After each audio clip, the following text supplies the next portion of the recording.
I never thought I would be the woman standing in a hospital corridor at 3 in the morning, tubes running from my arms, police officers asking me questions I could barely process, while the man I had loved slept peacefully in my home, completely unaware that I had survived what he had tried to do to me. But that is exactly where my story brought me. And if you had told me 2 years earlier that the kind, broken, beautiful man I had taken into my life would try to end it, I would have laughed in your face. I would have defended him with every breath in my body. That is how good he was at what he did. That is how completely and thoroughly I was deceived. My name is Sophie, and I need to tell you everything.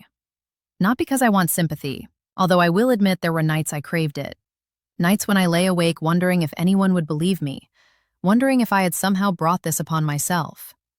I need to tell you because there are people out there right now, in this very moment, opening their doors to someone who will destroy them, and they have no idea. I was one of them. I was educated, successful, careful, and none of it mattered. None of it protected me from Marcus Thorne. I have to take you back to the beginning, to the woman I was before he walked into my life, because you need to understand what he saw when he looked at me. You need to understand what made me the perfect target. I grew up in a small town about 40 miles outside of London, the only child of parents who worked themselves to exhaustion to give me opportunities they never had.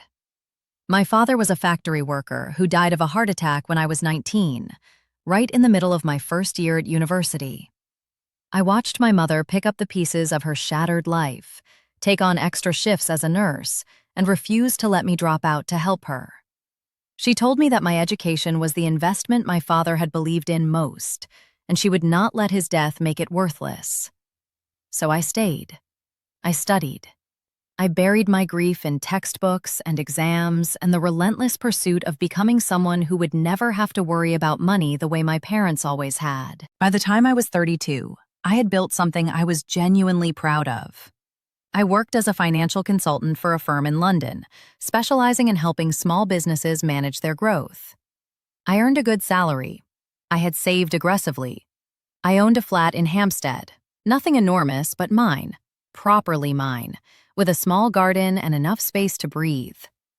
I had worked for every single inch of that life, and I protected it carefully. I was not reckless. I was not naive. I had been in 2 serious relationships before Marcus, and both had ended for normal reasons. Distance, different goals, the slow fade that happens when 2 people realize they want different things. I had never been cheated on. I had never been lied to in any significant way. I thought I understood people. I thought I could read them. That was my first mistake. Thinking I was immune to deception because I was smart. Thinking that con artists only targeted foolish people, desperate people, people who were somehow asking for it. The truth I learned, the truth that nearly cost me my life, is that the most skilled predators do not look for the weak. They look for the kind. They look for the generous, the lonely, the people who still believe in giving others a second chance.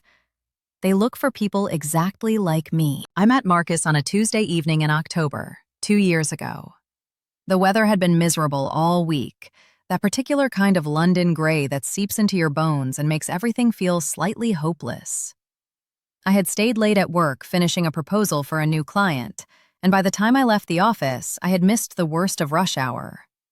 The streets were quieter than usual, slicked with rain, and I decided to stop at a small Italian restaurant near the tube station, rather than going straight home to an empty flat and a microwave meal. The restaurant was called Lucia's, a family-owned place I had been to perhaps a dozen times over the years. The owner, an elderly Italian woman named Rosa, always remembered my name and always insisted on bringing me an extra piece of bread whether I asked for it or not. It felt safe there, warm, like a small pocket of kindness in an otherwise indifferent city. I was seated at a table near the window, working my way through a glass of red wine and a plate of pasta, when I noticed the man at the bar. He was sitting alone, staring at a half-empty glass of water, and there was something about his posture that made me look twice. He was attractive in an understated way, with dark hair that needed cutting and the kind of angular face that suggested he had lost weight recently, perhaps more weight than he should have. He was wearing a jacket that had once been expensive, but now showed clear signs of wear at the elbows and collar. His shoes, I noticed, were scuffed beyond repair. I am telling you these details because they matter. Because this is how he presented himself. Carefully, deliberately. As a man who had once had everything and lost it. He was not sloppy. He was not dirty. He was dignified in his decline. And that dignity was part of the trap. I went back to my meal, but something kept drawing my eyes toward him. Maybe it was the way he was looking at the menu on the wall, reading it over and over as if he was calculating something. Maybe it was the way he kept reaching for his glass and then stopping himself, like he was rationing even the free water. Rosa approached him at one point, and I watched their exchange. She seemed to be offering him something, and he was shaking his head, smiling, refusing politely. His smile transformed his entire face. It was warm and slightly embarrassed, the smile of a man who was not used to accepting charity. I should have minded my own business. I know that now. But I was raised by parents who believed in helping others, and I had spent my entire adult life trying to live up to their example. So when Rosa walked past my table a few minutes later, I stopped her and asked about the man at the bar. She sighed, her face full of the particular sympathy that comes from having seen too much hardship in the world. She told me he had been coming in for about a week, always ordering just water, always staying for an hour or two as if he had nowhere else to go. She had tried to offer him food on the house, but he always refused. He was too proud, she said. You could see it in his face. I did something then that I would replay in my mind 1,000 times over the next 2 years. I asked Rosa to send him whatever he wanted for dinner, on my tab, without telling him who had paid for it. I thought I was being kind. I thought I was being anonymous. I had no intention of speaking to him, no ulterior motive beyond the simple human desire to help someone who seemed to be struggling. Rosa did as I asked, and I watched from the corner of my eye as she brought him a plate of food and explained that it had been taken care of. He looked confused at first, then grateful, then almost overwhelmed. He ate slowly, savoring every bite, and something about the careful way he held his fork told me this was a man who had known better days. I finished my own meal and was gathering my things to leave when he appeared at my table. Up close, he was even more striking than I had realized, with eyes that were a deep, almost impossible shade of blue, and a voice that was soft and slightly rough, as if he had not had much occasion to use it lately. He thanked me. Not effusively, not in a way that made me uncomfortable, but sincerely, simply, with a directness that cut through all the usual social awkwardness. He said he knew it was me who had paid, because Rosa had accidentally glanced in my direction when she served him, and he wanted me to know that he would repay me as soon as he was back on his feet. He spoke about it like it was temporary, his situation, like it was just a rough patch he was passing through. I told him not to worry about it. I told him I had been fortunate in my life, and it felt good to share that fortune when I could. He smiled again, that transformative smile, and introduced himself. Marcus Thorne. We shook hands, and his grip was firm but not aggressive, confident but not domineering. Everything about him was calibrated perfectly. We talked for perhaps 20 minutes that first night. He told me he had been a project manager for a construction company that had gone under during a difficult economic period. He had lost his job, then his flat, and had been staying with a friend whose patience was now running thin. He was looking for work, but his references were hard to verify since the company no longer existed, and he was finding that doors closed quickly when people sensed you were desperate. I believed every word. Why wouldn't I? He spoke with such measured shame, such reluctant honesty, that it never occurred to me he might be fabricating the entire story. Later, much later, I would discover that he had never worked in construction. He had never worked anywhere legitimately for more than a few months at a time. His entire existence was built on identifying kind, successful, lonely people and draining them of everything they had. But that night, I saw only a man who had fallen on hard times and was fighting to get back up. I gave him my business card before I left, telling him I knew people in various industries and might be able to help with job leads. It was the kind of thing I did regularly, networking being such a large part of my professional life. I did not think twice about it. He called me 3 days later, not to ask for a job lead, but to tell me he had found some part-time work and wanted to take me to coffee to thank me properly for my kindness at the restaurant. I said yes. I said yes because I was curious about him, because I had been single for over a year and was starting to feel the particular loneliness that comes from having achieved professional success while watching your personal life remain stubbornly empty. I said yes because he seemed safe, seemed like someone who would appreciate simple gestures, someone without games or complications. Our coffee turned into dinner the following week, which turned into long walks through Regent's Park, which turned into the slow, careful construction of a relationship. He was never pushy. He never asked for anything. He insisted on paying whenever he could, even when I knew he could barely afford it, and he always seemed slightly embarrassed when circumstances made it clear he was struggling. He told me about his childhood, about growing up with a mother who had addiction issues and a father who had left before he was old enough to remember. He told me about fighting his way through school, about clawing himself into a respectable career only to have it yanked away through no fault of his own. I fell in love with his resilience. I fell in love with the way he looked at me, like I was something precious, something he could not quite believe existed. I fell in love with how he held my hand during movies, and how he remembered every small thing I mentioned wanting, the specific kind of tea I liked, the author I had been meaning to read, the way I hated the cold.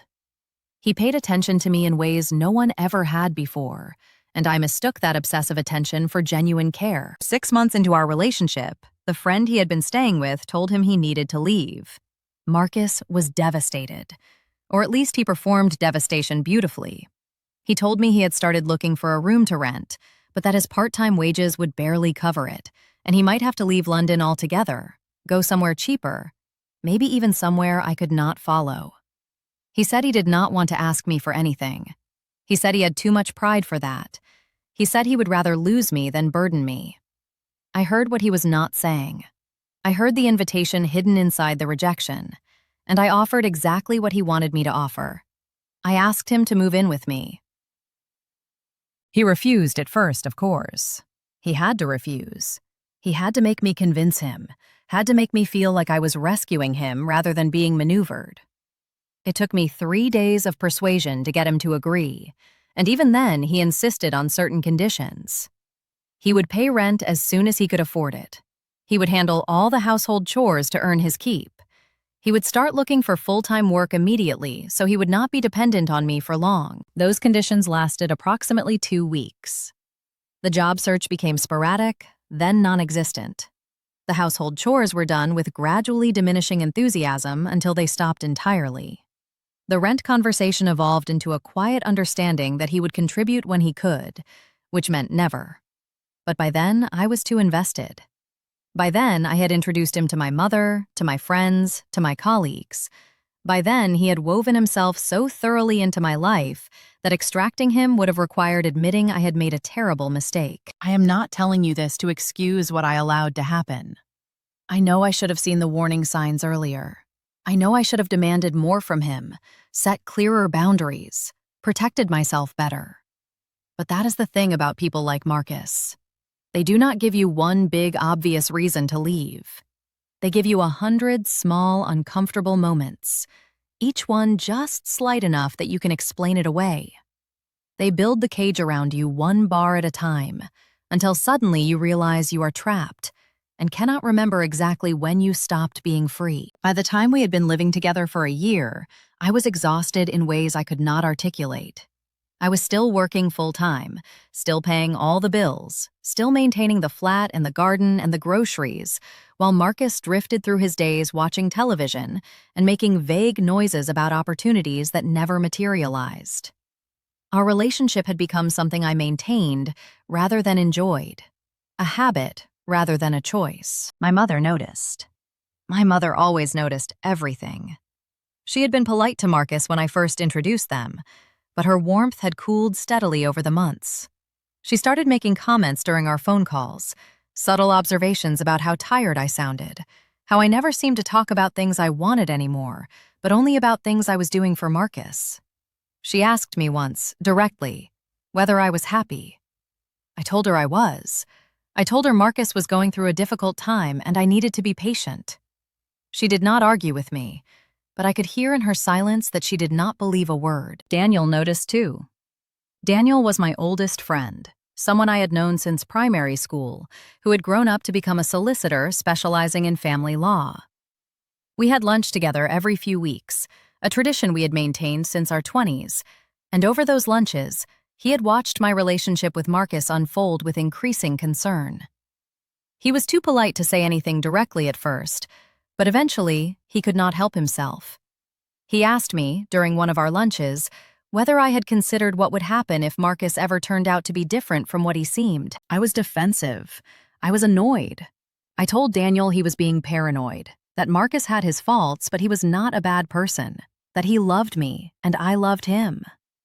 Daniel backed off, but he left me with one piece of advice that I did not appreciate at the time, but that would eventually save my life. He told me to keep records. He told me that people in financial difficulty sometimes made desperate choices, and if I ever suspected Marcus was hiding something from me, I should document everything I could before confronting him.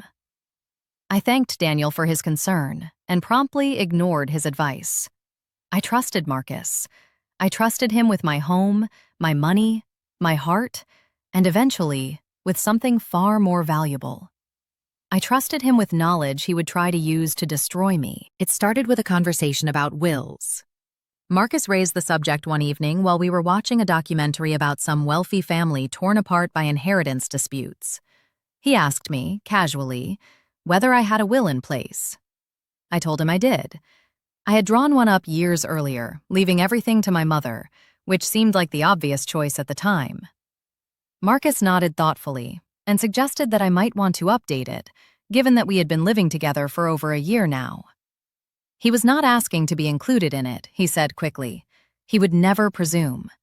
But he thought it was important for my own peace of mind to have my affairs in order, especially since my job involved managing other people's financial futures. I did not update my will. Not then. But the conversation planted a seed in my mind, and Marcus was careful to water it occasionally. He mentioned, here and there, that his own mother had died without a will, and the resulting chaos had been devastating. He brought up news stories about people whose partners were left with nothing after unexpected deaths. He never pushed, never demanded, but the message was consistent. If I loved him, if I saw a future with him, my will should reflect that. I told him eventually that I would think about it. I told him that if our relationship continued to progress, I would consider adding him as a beneficiary alongside my mother.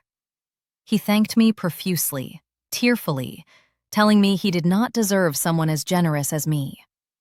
He held me that night like I was precious, and I went to sleep feeling guilty for having made him wait so long for such a simple reassurance. What I did not know, what I would not discover until much later, is that Marcus had started planning that night. Not planning our future together, but planning how to end mine.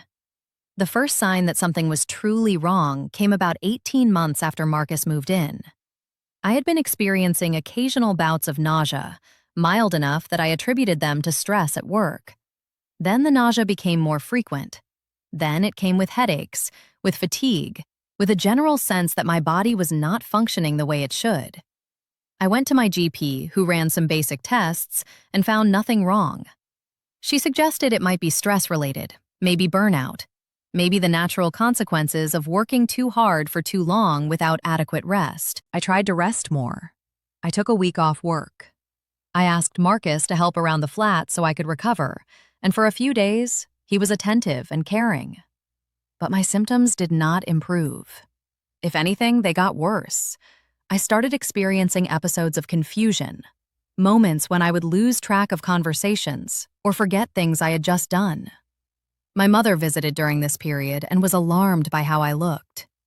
She said I seemed pale, thin, like a shadow of myself. She wanted me to see a specialist. She wanted me to push harder for answers. Marcus discouraged it. He said specialists were expensive. He said I was probably just run down and needed time, not medical interventions. He said he would take care of me, that I should trust him, that everything would be fine.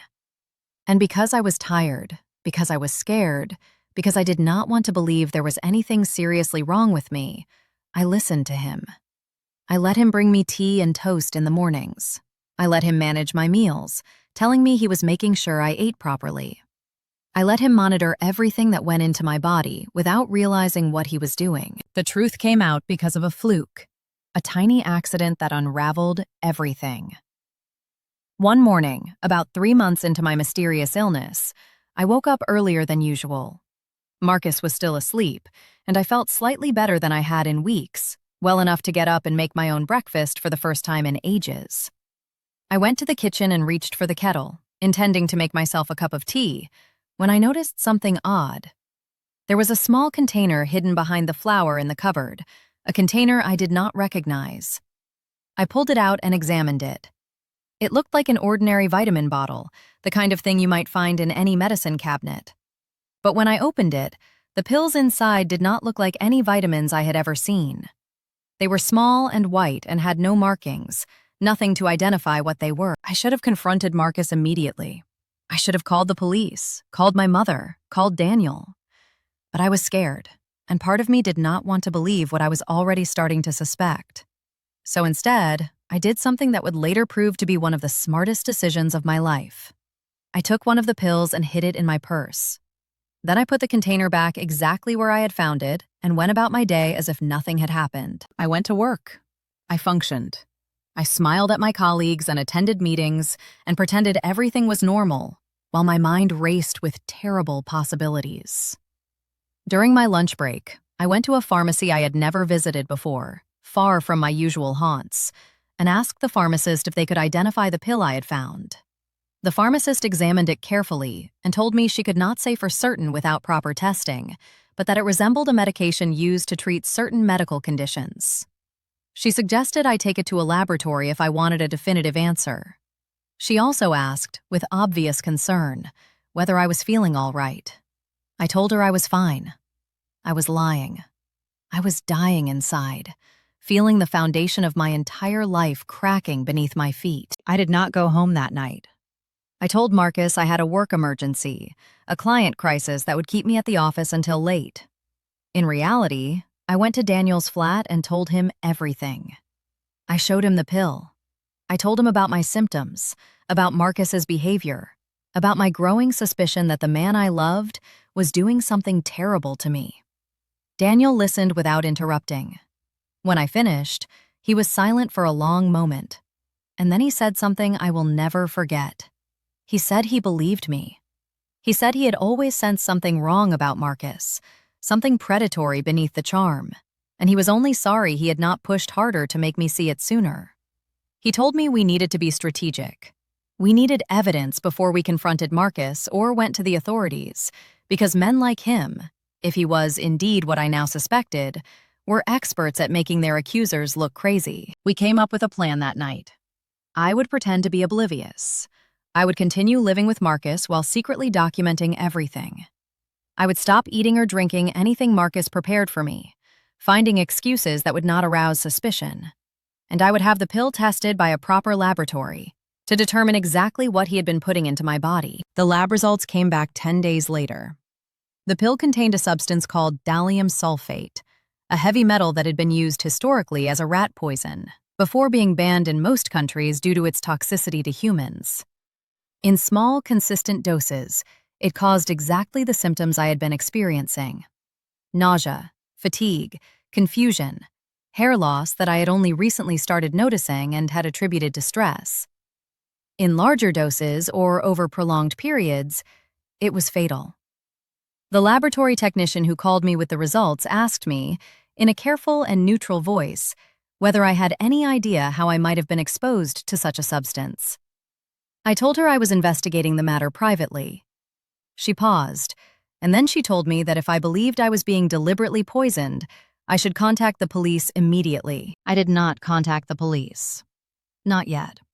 I know that might sound insane given what I had just learned, but you have to understand the position I was in. I had a pill and a lab report, but I had no direct evidence connecting Marcus to either of them. The container I had found in the kitchen could have been planted, or so he would claim. He could say I was having a breakdown, that I had bought the substance myself during one of my confusion episodes. that I was trying to frame him because our relationship was failing. He was charming and articulate, and had spent over a year positioning himself as my devoted partner. I needed more. I needed something that would prove beyond any doubt that he was trying to kill me. So I kept pretending.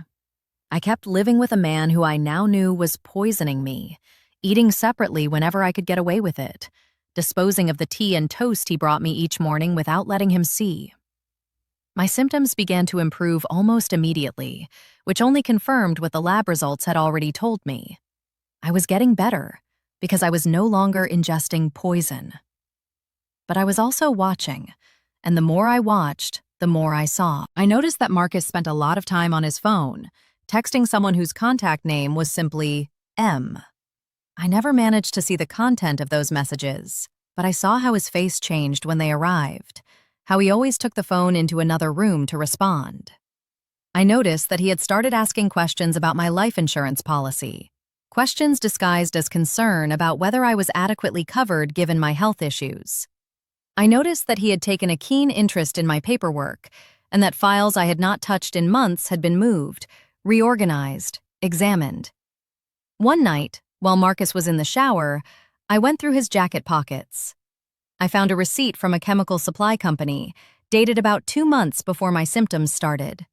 The receipt listed a purchase of thallium sulfate, 100 grams, paid for in cash.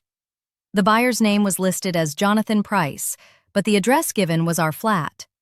I photographed everything. I put everything back exactly where I found it.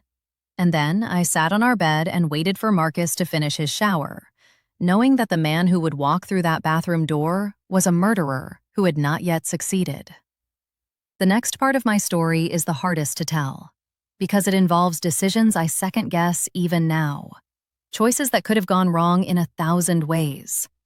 But I need you to understand what it felt like to be trapped in that situation, to know that someone wanted me dead, but to also know that proving it would require walking a very careful line. I contacted my mother first.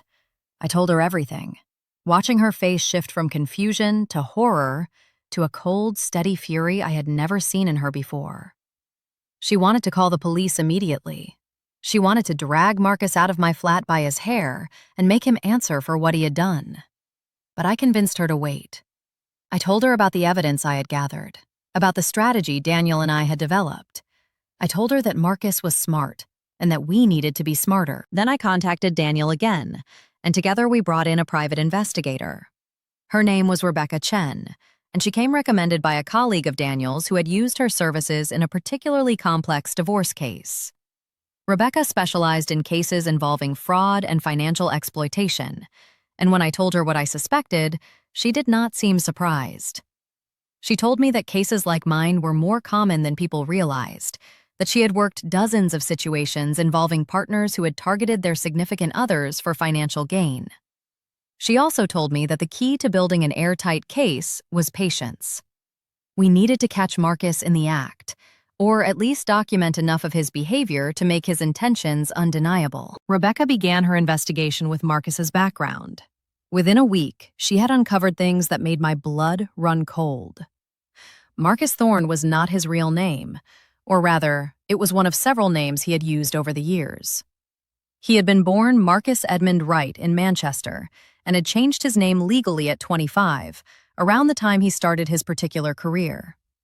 That career, Rebecca discovered, involved attaching himself to vulnerable people, usually women but occasionally men, who had assets he could exploit. He had a pattern. He would find someone who was lonely, successful, and kind. He would present himself as down on his luck but fundamentally good. He would move in, establish himself as indispensable, and then begin extracting whatever he could. Most of his previous targets had been lucky. They had discovered his lies before he had done serious damage, usually when he overplayed his hand financially or got caught in an obvious deception. One woman in Brighton had thrown him out after discovering he had taken out credit cards in her name. Another in Leeds had ended things when she caught him stealing jewelry from her mother's house.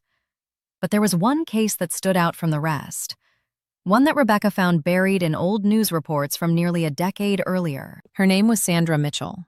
She was 42 years old, a successful real estate agent in Norwich, who had met a charming man named Michael Price at a charity event. They had dated for 6 months before he moved into her home. A year later, Sandra was dead. The official cause was accidental poisoning, determined to be self-inflicted during a period of severe depression. No charges were ever filed. Michael Price, who had been named as a beneficiary in Sandra's recently updated will, inherited her entire estate. He disappeared shortly afterward, and no one had ever connected him to the man now living in my flat. I sat with that information for a long time. I thought about Sandra Mitchell, about the life she had built, and the way it had been taken from her. I thought about her family, whoever they were, and whether they had ever suspected the truth. I thought about how close I had come to becoming another Sandra, another unexplained death, another fortune transferred to a man who would vanish and start the whole cycle again. The fear I felt transformed into something else, something harder and colder. I was still afraid, yes, but I was also furious. I was furious at Marcus for what he had done to me, for what he had done to Sandra, for what he would do to others if I did not stop him. And I was determined, with every fiber of my being, to make sure he faced consequences this time. Real consequences, the kind he could not charm his way out of. The next phase of our plan required me to become someone I barely recognized. I had to become a better actor than Marcus, had to make him believe that I suspected nothing, while I gathered the evidence that would destroy him.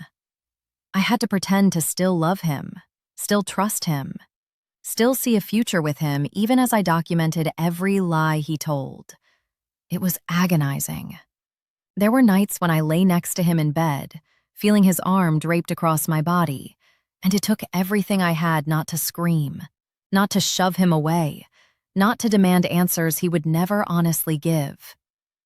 I would lie there in the darkness, counting his breaths, knowing that each one represented a choice he had made to continue his plan, and I would silently recite the reasons I needed to wait.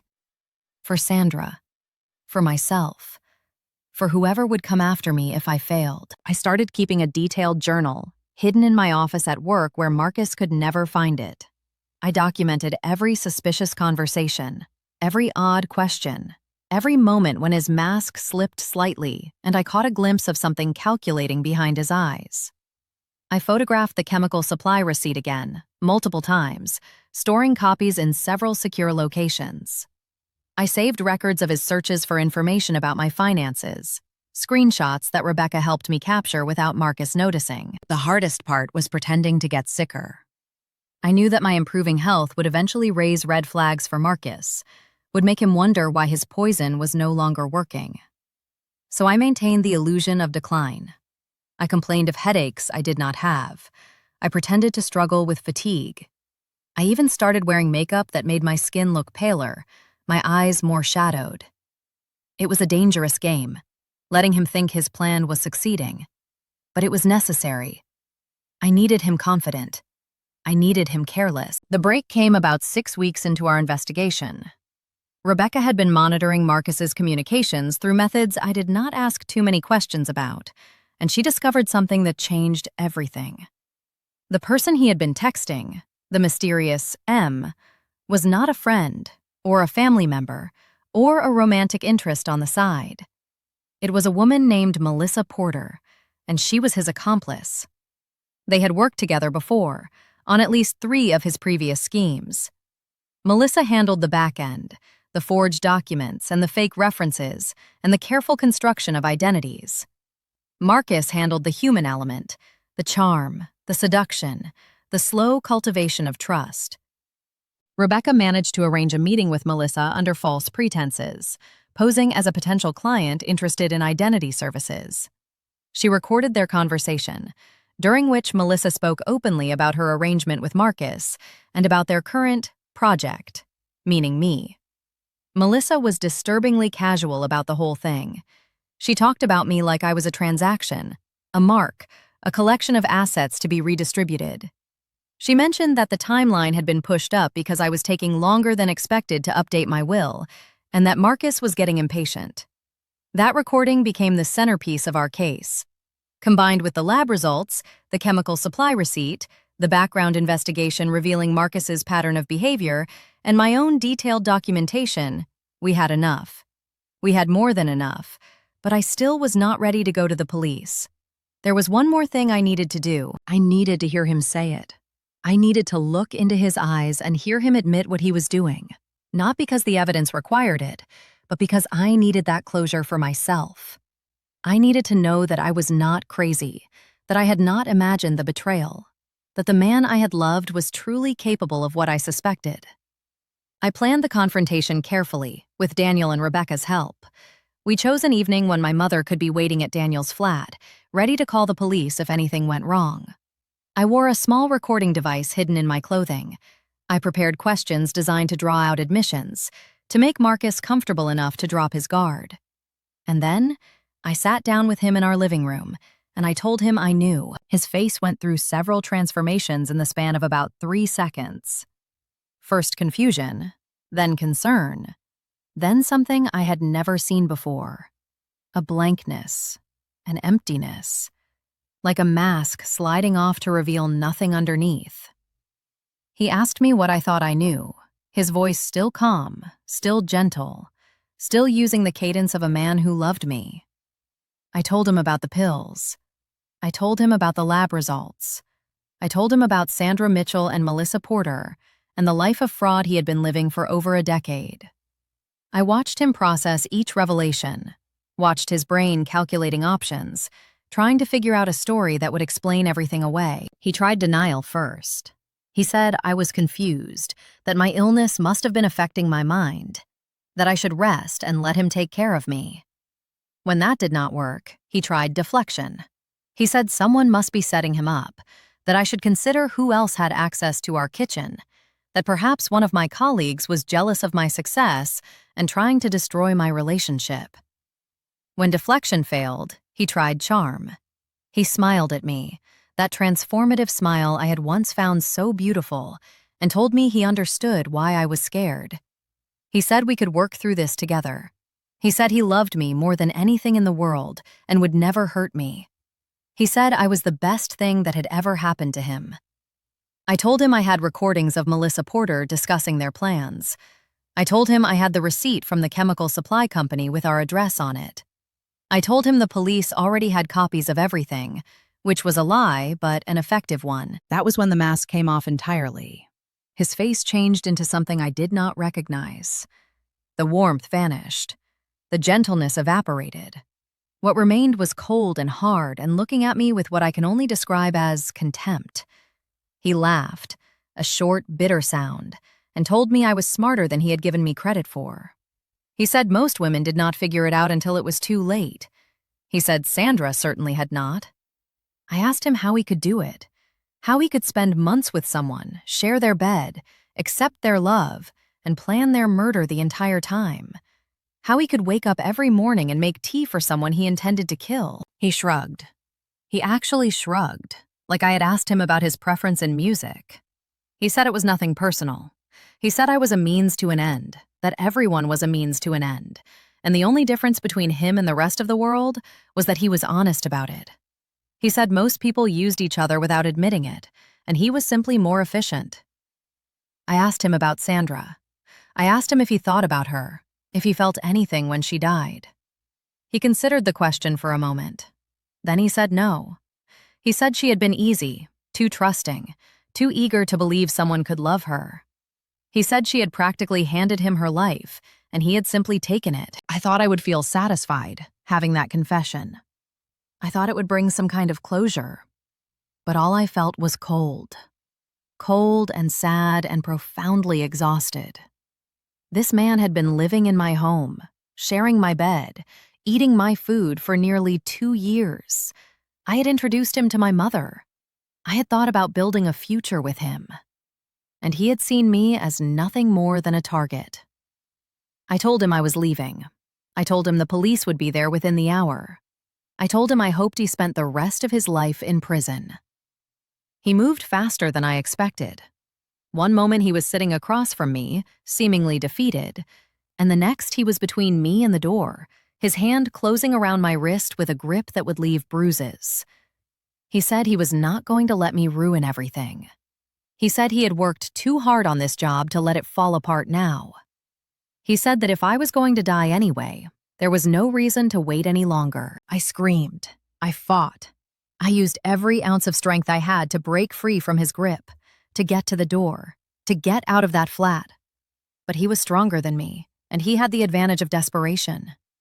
He dragged me toward the kitchen, toward the drawer where we kept the knives, and I understood with perfect clarity that I was about to die in my own home at the hands of a man I had tried to save. What saved me was the recording device, not because of what it captured, but because of what it triggered. Daniel, who had been listening to the entire conversation from his car parked outside my building, heard the struggle begin and immediately called the police. He also ran into the building himself, breaking down my door just as Marcus was reaching for a knife. The next few minutes were chaos. Daniel and Marcus fought while I scrambled away, trying to find something to defend myself with. The police arrived while they were still struggling, alerted by Daniel's call and by neighbors who had heard the commotion. Marcus was subdued and handcuffed on my kitchen floor, still screaming that I was crazy, that I had attacked him, that he was the victim. I was taken to the hospital. My injuries were minor, bruises and scrapes from the struggle, but the doctors kept me overnight for observation. They also ran blood tests that confirmed trace amounts of thallium still in my system, consistent with recent exposure. The police took my statement that night, and I handed over everything.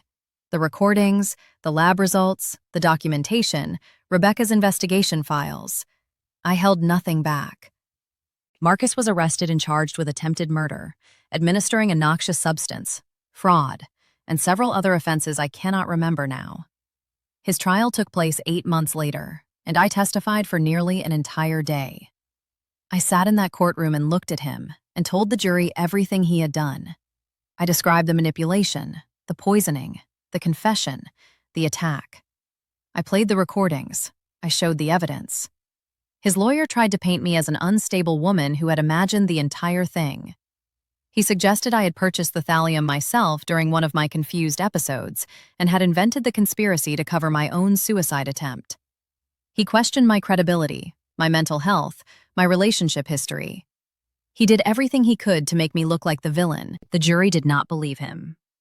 They deliberated for less than 4 hours before returning a unanimous guilty verdict on all counts.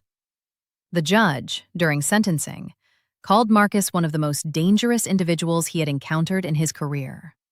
He said the calculated nature of the crime, the pattern of prior behavior, and the complete absence of remorse warranted the maximum possible sentence. Marcus was sentenced to 32 years in prison. He will be in his late 60s before he is eligible for parole. I wish I could tell you that his conviction brought me peace.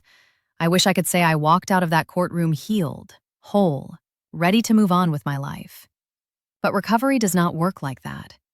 You do not spend nearly 2 years being manipulated and poisoned, and then simply dust yourself off and carry on. The trauma lives in your body, in your nervous system, in the way you flinch when someone reaches towards you unexpectedly, or question every kind gesture anyone makes. I spent the year after the trial in therapy. I saw a specialist in trauma recovery, a wonderful woman named Dr. Pauline West, who helped me understand that what had happened to me was not my fault. She helped me see that my kindness, the thing Marcus had exploited, was not a weakness, but a strength that he had perverted. She helped me learn to trust again, slowly, carefully, one small step at a time. I also spent that year reconnecting with the people who had saved me. My mother and I grew closer than we had ever been. She moved into my spare room for 3 months after the trial, refusing to leave me alone until she was certain I was stable. Daniel remained a constant presence, checking in regularly, taking me to lunch even when I did not feel like eating. Rebecca, who had gone far beyond her professional obligations to help me, became something like a friend. And I did something else during that year. Something that felt important. I tracked down Sandra Mitchell's family. Her sister, a woman named Catherine, was still living in Norwich, still carrying the weight of questions that had never been answered. I wrote to her first, explaining who I was and what I had learned. Then I visited her, sat in her living room, and told her the truth about how her sister had died. Catherine cried. She cried and she raged, and she thanked me through her tears for giving her what she had needed for a decade. Confirmation that her instincts had been right, that Sandra had not killed herself, that the man who had claimed to love her had actually taken her life. She told me about Sandra, about who she had been before Marcus found her. A generous, vibrant woman who had overcome a difficult childhood to build a successful career. Someone who loved animals and volunteered at local shelters. Someone who deserved so much better than the end she got. I think about Sandra often. I think about how close I came to joining her, to becoming another unexplained tragedy. Another cautionary tale that people would forget within a few years. I think about how different things could have been if I had not woken up early that morning, if I had not found that container, if I had not had friends and family who believed me and helped me fight. There is no perfect ending to a story like this. No moment when everything is resolved and the pain disappears. I still have nightmares. I still struggle to believe that people mean what they say. I still sometimes catch myself studying the eyes of someone new, searching for that calculating emptiness I learned to recognize too late. But I am alive. That is the thing I hold on to, the thing that matters most. Marcus tried to take my life, in both senses of the word. He tried to steal my money, my home, my future. And when that was not enough, he tried to steal my breath. He failed. He is rotting in a prison cell while I am here, writing this, breathing, existing, rebuilding something that might not look like what I had before, but is mine nonetheless. I have started working again, though I reduced my hours significantly. I have started dating again, though I am careful now in ways I never was before. I check backgrounds. I ask questions. I pay attention to the small inconsistencies that I once would have dismissed. I will never again invite someone into my life without doing my due diligence, without verifying that they are who they claim to be. Some people might call that paranoid. Some people might say I am letting Marcus's betrayal define me, letting him win even from behind bars. But I do not see it that way. I see it as wisdom, hard-won and dearly bought. I see it as the lesson I survived to learn. If you are listening to this story, if you have made it this far, there is something I want you to know. Kindness is not a flaw. Generosity is not a weakness. The problem was never that I cared too much or trusted too easily. The problem was that Marcus existed, that people like him exist. Predators who recognize goodness and see it only as something to exploit. The solution is not to stop being kind. The solution is to be kind and careful. To give without sacrificing your safety. To trust while verifying. To remember that the people who truly deserve your love will not resent your boundaries, will not pressure you to abandon your common sense, will not make you feel crazy for protecting yourself. Marcus moved into my life broke, and he tried to take everything I had, including my life itself. He failed. He is in prison. I am free. And every morning when I wake up, when I breathe in and feel my lungs expand, when I drink tea that I made myself with my own hands, I know that I won. Some victories do not look like much to the outside world. Some victories are simply surviving, simply continuing, simply refusing to let the worst thing that ever happened to you be the thing that defines you. I am Sophie Hartwell. I was the victim of a man who saw my kindness as weakness, and I am still here. That, more than anything, is my revenge. The aftermath of a trauma like mine does not unfold in neat chapters with clear beginnings and endings. It is messy and non-linear, and sometimes catches you off guard years after you thought you were healed. I learned that the hard way, about 14 months after the trial ended, when I had what I can only describe as a complete breakdown in the middle of a perfectly ordinary Tuesday. I was at work, reviewing a client's quarterly report, when suddenly I could not breathe. My chest tightened, my vision blurred. I was convinced, utterly convinced, that someone was standing behind me, that if I turned around, I would see Marcus there, somehow free, somehow come to finish what he started. I did not turn around. I could not. I sat frozen at my desk, hyperventilating, tears streaming down my face, until a colleague noticed and called for help. The panic attack lasted about 20 minutes. It felt like hours. When it finally passed, I was exhausted and embarrassed and profoundly shaken. I had thought I was doing well. I had returned to work, maintained my friendships, even managed to laugh occasionally. But the body keeps score, as they say. The trauma I thought I had processed was still living in my nervous system, waiting for the right trigger to surface. I took a leave of absence after that. 3 months away from work, during which I focused entirely on my recovery. I increased my therapy sessions. I started practicing yoga and meditation, tools that Dr. West had suggested months earlier, but that I had dismissed as too woo-woo for my practical nature. I learned to sit with my fear instead of running from it, to acknowledge the panic when it arose without letting it control me. It was during this period that I discovered something unexpected about myself. I discovered that I wanted to help others who had been through similar experiences. The idea came to me gradually, starting as a vague notion and solidifying into a genuine goal. I began researching organizations that supported survivors of domestic abuse and financial exploitation.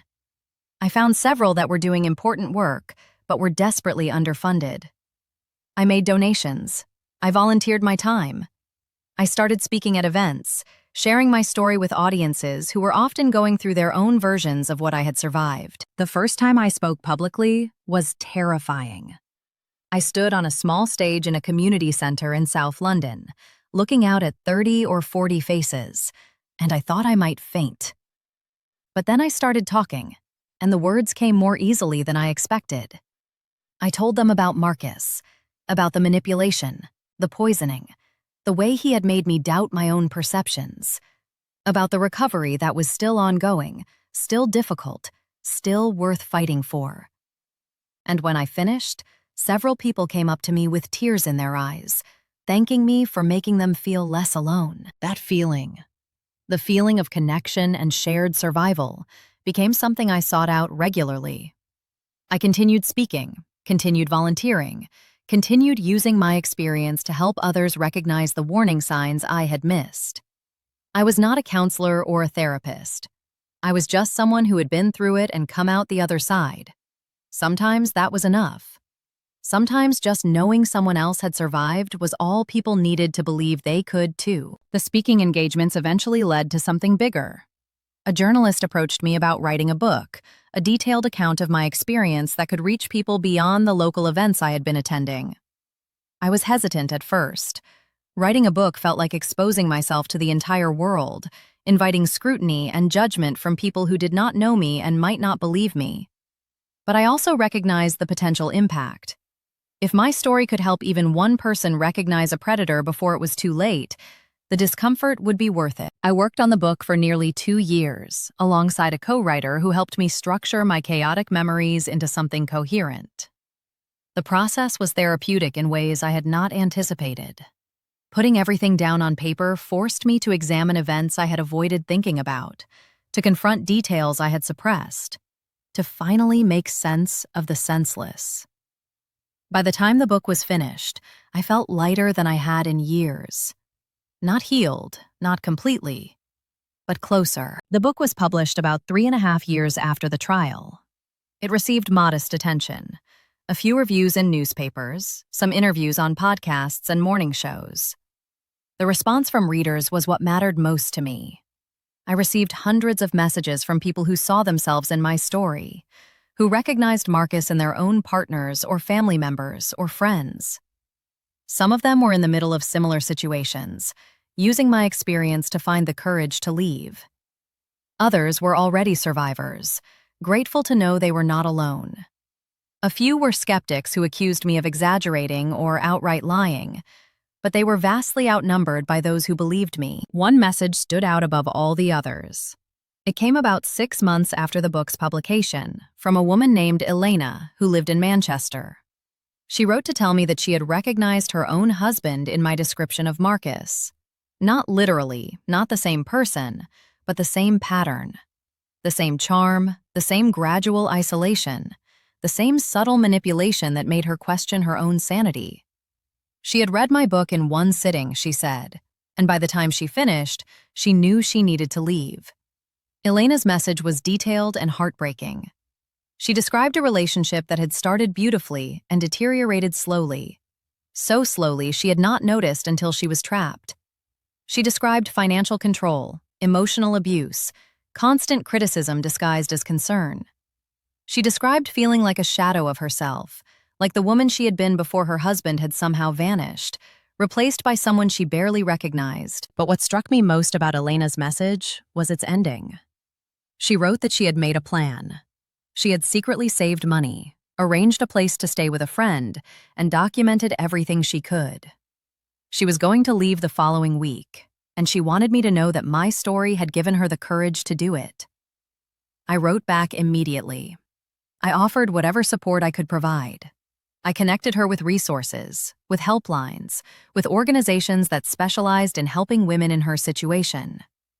And then I waited, checking my messages obsessively, terrified that something would go wrong before she could escape. She did escape. She messaged me 3 weeks later to tell me she was safe, staying with her friend, beginning the process of rebuilding her life. She was scared and overwhelmed, but she was also hopeful. She thanked me again for sharing my story, for making her feel seen, for giving her permission to trust her own instincts. That message meant more to me than any review or interview or sales figure. It meant that my suffering had been transformed into something useful. It meant that the nightmare I had survived was now helping others survive their own. I wish I could tell you that my life after Marcus was entirely devoted to noble purposes, to helping others and healing myself. The truth is messier.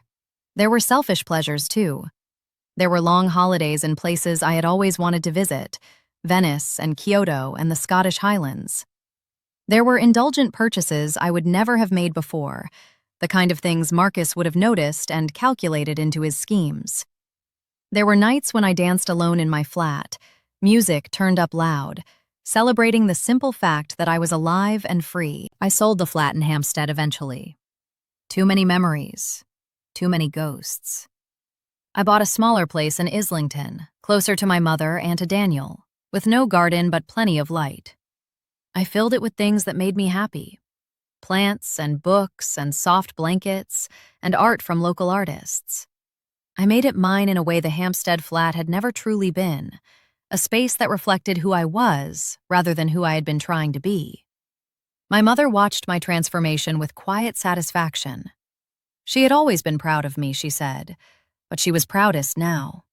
Not because of my career or my money or any external achievement, but because I had survived something terrible and refused to let it destroy me. She told me once, during a Sunday dinner at her house, that my father would have been proud too, that he would have seen his own stubbornness in my recovery, his own refusal to quit when things got hard. I cried when she said that. I cried because I missed him, because he had died before I truly became an adult, before I could show him who I would turn out to be. But I also cried because I believed her. I believed that somewhere, somehow, he knew what I had been through and what I had overcome. Daniel remained my closest friend through all of this. He had been instrumental in saving my life, and that bond created something unbreakable between us. We never became romantic, despite what some people assumed. Our relationship was something deeper, something that did not need that dimension to be profound. He was my person, the one I called when things fell apart, the one who showed up without being asked. When he got married a few years later to a wonderful woman named Priya who understood our friendship completely, I cried at their wedding too. Happy tears, grateful tears. I started dating again about 2 years after the trial. Slowly, cautiously, with all the care I had promised myself I would take. My first few relationships were brief, ending not because anything was wrong, but because I was still learning what I wanted.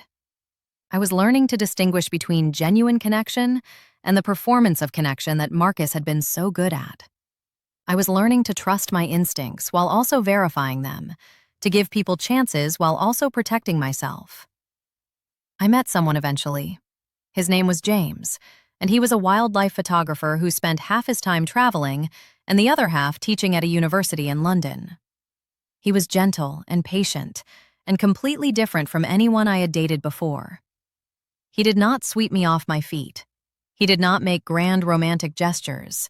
Instead, he showed up consistently, predictably, in small ways that accumulated over time into something solid. I told James about Marcus early in our relationship. Not all the details, not right away, but enough for him to understand what I had been through and why I might sometimes react strangely to innocent things. He listened without judgment.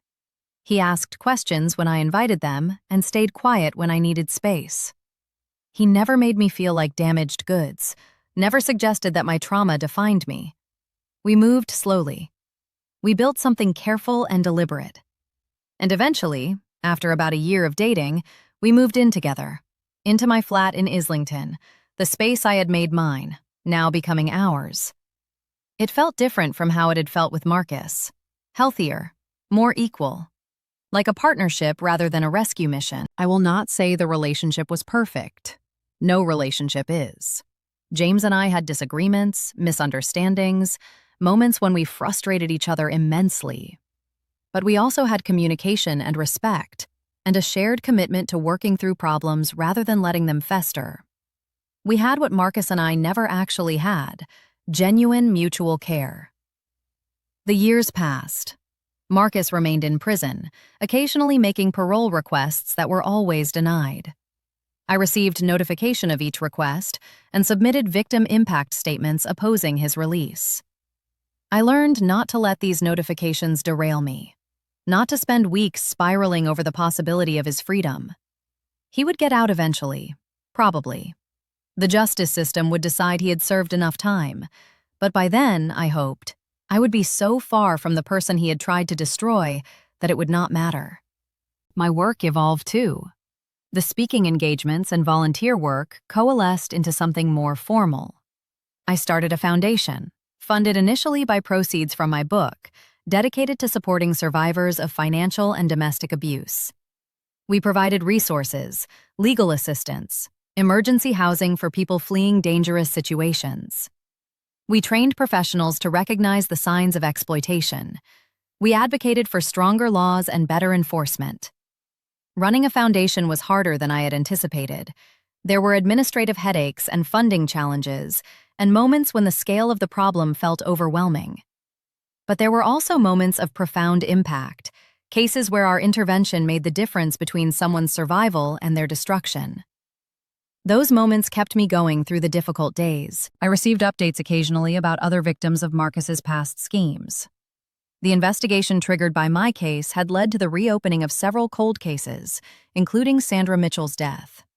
Her death was officially reclassified as homicide, though no additional charges could be filed since Marcus was already serving the maximum sentence.